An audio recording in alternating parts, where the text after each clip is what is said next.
परमेश्वर का हम धन्यवाद करते हैं और सभी मसीह भाई बहनों से जय मसीह की। आज का दिन यहोवा ने बनाया है, हम उसमें आनंदित हो। मेरे प्यारों, आइए प्रभु का वचन सुने और अपनी सारी चिंता परेशानियों को प्रभु के हाथ में सौंप दीजिए। क्या जाने प्रभु की दया हो और आप वचन सुनते सुनते भले चंगे हो जाएं। तो यहाँ पर जो लोग नए हैं, कृपया इस चैनल को सब्सक्राइब कर दें। तो मैं वचन लाया हूँ उपवास के संबंधित, कि लोग उपवास रखते हैं, किस प्रकार से रखते हैं और उपवास का फल क्या होगा, और परमेश्वर के वचन के अनुसार हम जानेंगे कि उपवास वास्तव में कैसा रखा जाए। तो हम उस वचन को पढ़ते हैं और आप उसको ध्यान से सुने, तभी उस जानकारी को प्राप्त कर पाएंगे।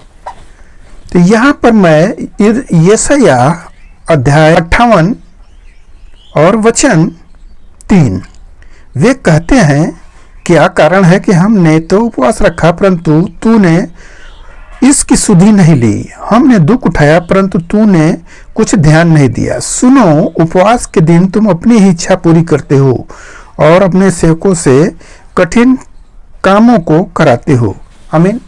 यहाँ पर इस्राएलियों को प्रभु कह रहे हैं कि तुम लोग उपवास रखते हो परंतु अपनी ही इच्छा को पूरी करते हो। क्या करते हो? अपनी इच्छा। हम उपवास रख रहे हैं और जो हमारे काम में लगे हुए हैं लोग, वो लोगों से कठिन हम काम करवा रहे हैं और अपने हम आराम से बैठे हैं। तो क्या यह उचित है? परमेश्वर यह कह रहे हैं कि तुम अपनी ही इच्छा को पूरी करते हो। तो इसका फल क्या मिलेगा? आगे मैं पढ़ रहा हूं। सुनो, तुम्हारे उपवास का फल यह होता है कि तुम आपस में लड़ते और झगड़ते और दुष्टता से घूसे मारते हो। जैसा उपवास तुम आजकल रखते हो, उससे तुम्हारी प्रार्थना ऊपर नहीं सुनाई देगी। हम उसका फल क्या मिलता है? आपस में हम लड़ते हैं, घूसे मारते हैं और उपवास का कोई मतलब नहीं बना। तो क्या उससे परमेश्वर प्रसन्न होगा? परमेश्वर तो प्रसन्न होगा नहीं। यह हम अपनी ही इच्छा को पूरी कर रहे हैं। तो यहाँ पर और आगे हम पढ़ते हैं, जिस उपवास से मैं प्रसन्न होता हूँ, अर्थात जिसमें मनुष्य स्वयं को दीन करे, क्या तुम इस प्रकार करते हो? क्या सिर को झाऊ के समान झुकाना, अपने नीचे टाट बिछाना और राख फैलाने ही को तुम उपवास और यहोवा को प्रसन्न करने का दिन कहते हो? हालेलुया।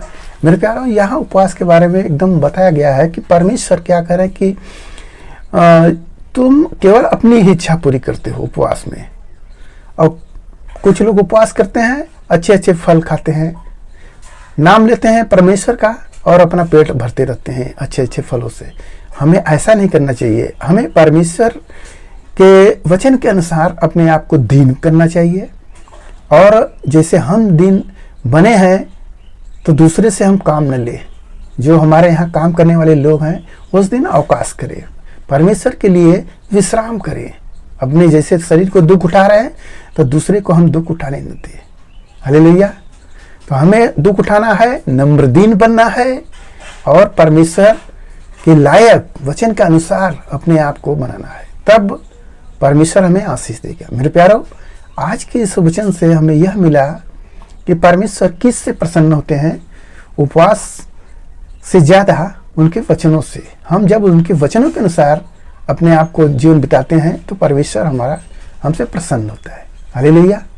तो आइए मेरे प्यारों, आज आप जान गए कि उपवास हमें नम्र दीन बनना है और परमेश्वर के लायक। तो आइए आपके लिए हम प्रार्थना करें। मान परमेश्वर, हम आपका धन्यवाद करते हैं इस मुझे आज के दिन प्रभु जो यह वचन मिला, जितने ने सुने प्रभु उन्हें आशीष में, उनके घर परिवार में सुख शांति बनी रहे, सभी लोग भले चंगे रहे। धन्यवाद करते हुए प्रार्थना यीशु मसीह के नाम में, आमीन। हालेलुया।